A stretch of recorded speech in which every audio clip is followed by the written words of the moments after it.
Hello everyone. This is Mankesh Agarwal, Senior Solution Architect at Nixon Data.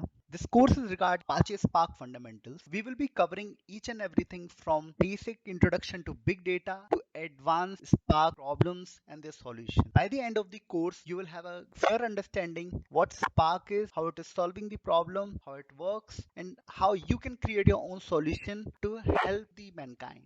Let's start with big data. So big data is characterized by large volume of different type of data that we can gather from social media, web, transaction, logs, and many more. If you want to understand like what or how big is big data, then let me tell you few stats.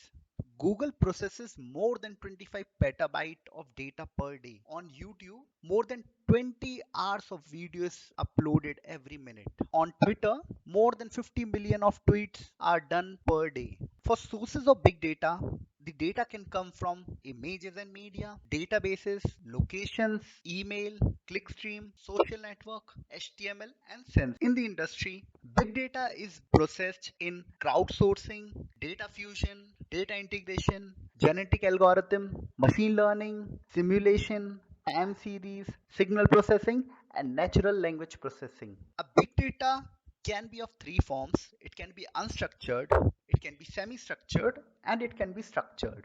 Big data is extensively used by healthcare, science, security, and finance industry.